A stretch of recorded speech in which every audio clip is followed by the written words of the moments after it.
डॉक्टरांच्या हलगर्जीपणामुळे पालिकेच्या रुग्णालयात एका मातेला आपले नवजात बालक गमवावे लागले।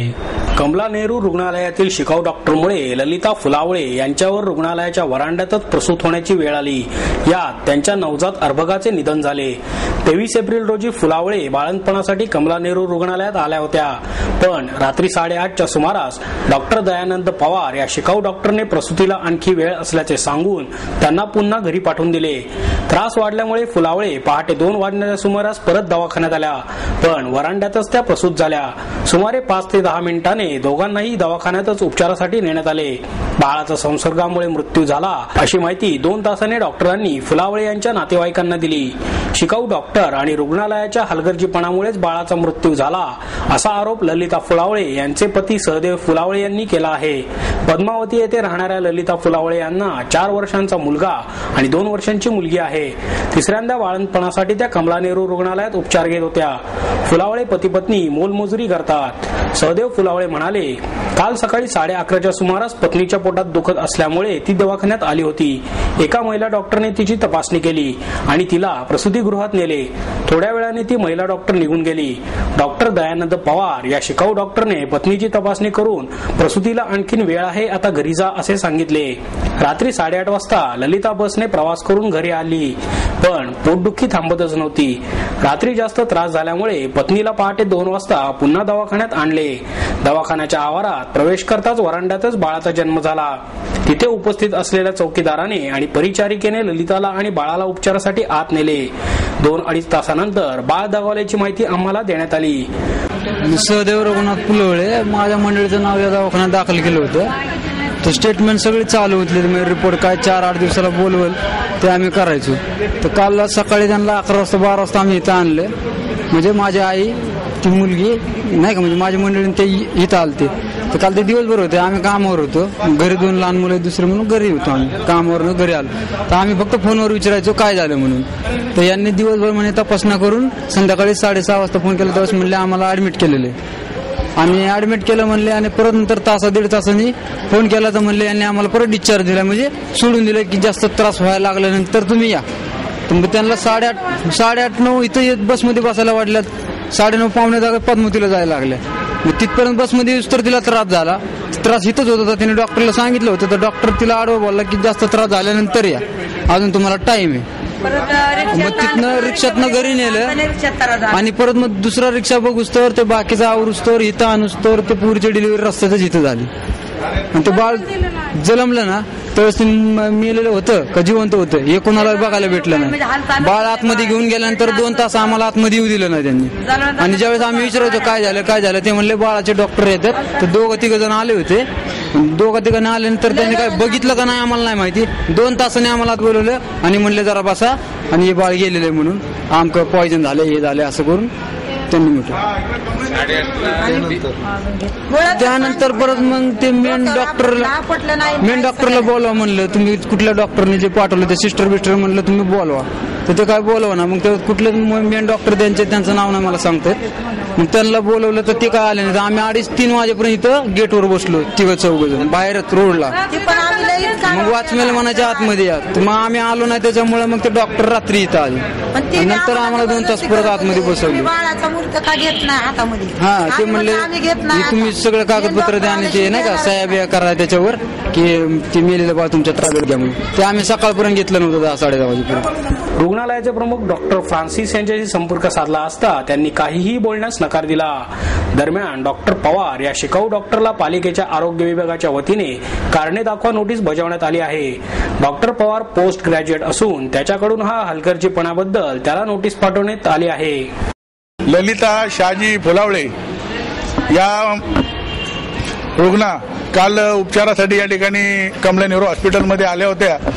त्यांना उपचारादरम्यान रात्री 8:30 वाजता काहीतरी त्यांना डिस्चार्ज दिला। त्यांना ऍक्च्युली त्रास होत होता, त्यांना पोटामध्ये फार म्हणजे काय म्हणतो आपण त्याला दुखणं वगैरे होत होतं आणि कुठल्या क्षणी त्यांची डिलिव्हरी होऊ शकत होती। तरी देखील या ठिकाणी असणारे डॉक्टर फ्रान्सिस शिंदे आणि पवार यांनी 8:30 वाजता रात्री डिस्चार्ज दिला. डिस्चार्ज दिल्यानंतर 12:30-1च्या नंतर पुन्हा त्यांना पोटामध्ये दुखायला लागल्यामुळं त्यांना या ठिकाणी आणलेलं असताना या ठिकाणी कुठलाही स्टाफ या ठिकाणी जागेवर नव्हता. जागेवर नसल्यामुळं त्या महिलांची डिलिव्हरी रस्त्यातच झाली आणि रस्त्यात डिलिव्हरी झाल्यानंतर त्यांच्या बरोबर त्यांच्या ननंदबाई होत्या. त्यांनी फार मोठ्या नेत्याने सासूबाई चुलते सगळे होते. तर दवाखान्याच्या दारामध्ये डिलिव्हरी झाली. त्यांनी आरडाओरडा केला, गदारोळ केल्यानंतर ते मग डॉक्टर आले. कैशीनी नंतर जी काय पुढची प्रोसिजर असते ती सगळी त्यांनी केली. पण यातनं एक प्रकार असा दिसून येतो की या ठिकाणी असणारे जे डॉक्टर आहे, डॉक्टर फ्रान्सिस आणि शिंदे, हे आतापर्यंत असा झालेला प्रकार हा 5वा प्रकार आहे. आणि अखिल भारतीय सफाई मजदूर काँग्रेस संघटना राष्ट्र आमचे अध्यक्ष सतीशभाऊ लालबिगे यांनी आतापर्यंत आयुक्तांना बऱ्याच वेळा पत्राद्वारे आणि स्वतः समक्ष भेटून आम्ही स्वतः सांगितलं होतं की हे फ्रान्सिस शिंदे यांच्या बाबतीत इथं काम करणाऱ्या स्टाफवर फार बोदरेशन देतात आणि हा कॉर्पोरेशनचा दवाखाना नसून हा माझाच दवाखाना, अशा पद्धतीत ते वागत असतात पेशंटची. गेल्या महिन्यातच आमच्या अध्यक्षांच्या बाबतीत असाच प्रकार झाला होता. ECG काढण्यासाठी तर फिल्म नसते, टेक्निशियन उपयोग होत नसेल तर हा दवाखाना करायचा कशाला आणि लोकांचे पैसे जमा करून कशाला खर्ची टाकायची. लोकांची दिशाभूल करायचं कॉर्पोरेशनने थांबवावं. अन्यथा आम्ही आता यानंतर आम्ही आयुक्तांकडे जाणार आहोत आणि त्यांना घेराव टाकणार आहोत आणि डॉक्टर फ्रान्सिस, डॉक्टर पवार आणि डॉक्टर शिंदे यांना निलंबनाची कारवाई त्वरित करण्यात यावी. आणि सगळ्यात महत्वाची बाब अशी की हा प्रकार झाल्यानंतर डॉक्टरांनी नातेवाईकांना की सांगितलं की हा प्रकार झालेला असून तुम्ही या मुलावरचा विधी लवकर केला नाही तर आम्ही तुमच्यावर पोलीस केस करू. म्हणजे उपचार द्यायचा नाही आणि वरनं परत धमकी द्यायची की आम्ही तुमच्यावर पोलीस कारवाई करू. आता शेवटी ग्रामीण भागातील नागरिक असल्यामुळे घाबरून गेले. त्यांना कसं तरी सकाळी ते माझे शेजारी उभे आहेत ते त्यांचे स्वतः त्यांचा मुलगा दाखवलेला आहे, 1 दिवसाचा मुलगा दाखवलाय. त्यांचे नातेवाईक या ठिकाणी बसून राहिलेले आहेत. तरी आतापर्यंत त्यातल्या कुठल्याही प्रशासनाचा अधिकारी या ठिकाणी उपस्थित नाही. संघटनेचे पदाधिकारी भेटायला गेले तरी ते पळून गेलेले आहेत या ठिकाणून. समाजांमधील जमातवादी लोक आणि सत्ताधाऱ्यांच्या संगनमताने मुस्लिमांची प्रतिमा मलिन झाली असून सर्वसामान्य मुस्लिम कोंडीत सापडला आहे, असे मत मुस्लिम सत्यशोधक चळवळीचे प्राध्यापक शमशुद्दीन तांबोळी यांनी व्यक्त केले. वक्तृत्वोत्तेजक सभेच्या वतीने आयोजित वसंत व्याख्यानमालेत मुस्लिम समाज, प्रतिमा आणि वास्तव या विषयावर त्यांचे व्याख्यान झाले. इस्लाम अहिंसावादी असतानाही सध्याच्या जगातील स्वार्थी मुसलमानांकडून विशिष्ट हेतू समोर ठेवून केल्या जाणाऱ्या कृतींमुळे इस्लाम विषयीच्या गैरसमजुती समाजामध्ये पसरत चालल्या आहेत. सत्तेचे राजकारण लक्षात घेत धर्मनिरपेक्ष म्हणवणाऱ्या राजकारण्यांनीही धार्मिकतेला पूरक बाबींचा प्रसार सुरू केला आहे. जिहाद, काफर, जकात, इफ्तार, हजची यात्रा अशा सर्व संकल्पनांचे राजकीयीकरण व्हायला लागले आहे, असेही त्यांनी स्पष्ट केले. महम्मद पैगंबरांनी सांगितलेली ज्ञानलालसेची शिकवण बाजूला सारत मुल्ला, उलेमा, मौलवी लोक आपल्या स्वार्थासाठी सर्वसामान्य मुसलमानांवर आणि महिलांवर बंधने लादत आहेत. मुसलमानांच्या कोंडीमुळे अशाच वर्गाचा सर्वात मोठा हात आहे. त्यामुळे मुसलमानांच्या धार्मिकच नव्हे तर आर्थिक आणि सामाजिक प्रश्नांकडेही आपण अंतर्मुख होऊन पाहण्याची गरज निर्माण झाली आहे, असेही प्राध्यापक तांबोळी यांनी नमूद केले. अन्य जमातवाद्यांनी तयार केलेली प्रत्येक दहशतवादी हा मुसलमानच अशी प्रतिमा सर्वसामान्य मुसलमानांना त्रासदायक आहे. मुसलमान विरोधी इतिहासही द्वेष पसरवण्यास कारणीभूत ठरत आहे. त्यामुळेच मुसलमानांच्या प्रतिमा सुधारण्याचा विचार करताना आपल्याला पेशंट आणि डॉक्टर या भूमिकेतून काम करावे लागणार असल्याचेही त्यांनी सांगितले. काकस्पर्श हा चित्रपट आम्ही अतिशय प्रामाणिकपणे बनवला असून तो प्रेक्षकांच्याही स्मरणात राहील, असा विश्वास दिग्दर्शक महेश मांजरेकर यांनी व्यक्त केला. काकस्पर्श हा चित्रपट 4 मे रोजी प्रदर्शित होत आहे. त्या संदर्भात घेतलेल्या पत्रकार परिषदेत मांजरेकर बोलत होते. निर्माते अनिरुद्ध देशपांडे, कलाकार सचिन खेडेकर आणि मेधा मांजरेकर, संगीतकार राहुल रानडे यावेळी उपस्थित होते. मांजरेकर म्हणाले, काकस्पर्श हा चित्रपट खरे तर मी करणार नव्हतो. योगायोगाने त्याची पटकथा लेखक गिरीश जोशी आणि अभिनेता सचिन खेडेकरने वाचून दाखवली आणि मी झपाटून गेलो. काही करून तो करायचाच असे ठरवले. ही कथा म्हणजे एक विलक्षण प्रेम कहाणी आहे. उषा दातारांच्या कथेवर ही पटकथा आधारित असली तरी त्यात गिरीशचे स्वतःचे मोठे खूप योगदान आहे. आम्ही सगळेच हा चित्रपट बनवताना त्यात समरस झालो होतो. ही 1930च्या आसपासची गोष्ट असल्याने ती बनवताना बऱ्याच गोष्टींची काळजी घ्यावी लागली. लोकेशन शोधतानाही खूप त्रास झाला. पण हा माझा आतापर्यंतचा सगळ्यात चांगला चित्रपट आहे असे मी म्हणेन, असेही त्यांनी नमूद केले. यातल्या हरिदादाच्या व्यक्तित्वाला अनेक पदर आहेत. तो त्या काळातला पुरोगामी आहे, पण परिस्थितीमुळे त्याला त्याच्या स्वभावाविरुद्ध वागावे लागते. अस्तित्व मी शिवाजीराजे भोसले बोलतोय नंतर काकस्पर्शमुळे माझी महेश बरोबरची ट्रायोलॉजी पूर्ण झाल्याचे सचिन खेडेकर यांनी सांगितले. या चित्रपटात आम्ही शक्यतो पारंपरिक गाणी वापरली.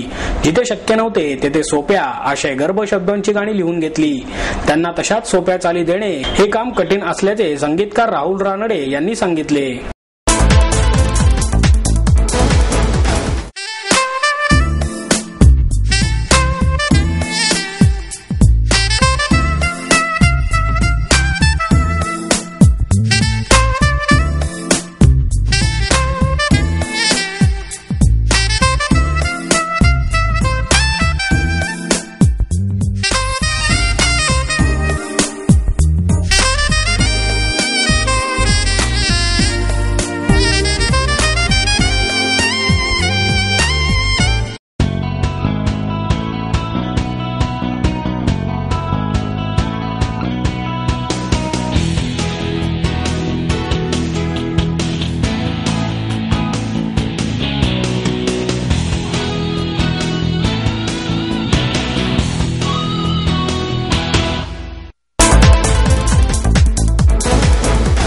श्रीमंत दगडूशेठ हलवाई गणपतीस अक्षय तृतीयेचे औचित्य साधून आम्राभिषेक करण्यात आला. वैशाख शुद्ध तृतीया अर्थात अक्षय तृतीया 3.5 मुहूर्तांपैकी एक.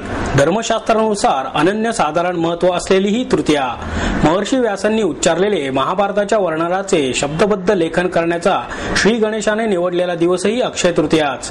नव्या युगारंभाचा शुभ दिन असल्याने मंगळवारी बुद्धिदात्या श्री गजाननास 11,000 आंब्याचा महानैवेद्य दाखवण्यात आला. श्रीमंत दगडूशेठ हलवाई सार्वजनिक गणपती ट्रस्टच्या या मनोहारी मंगलमूर्ती समोर आंब्यांची आकर्षक सजावट देखील करण्यात आली होती.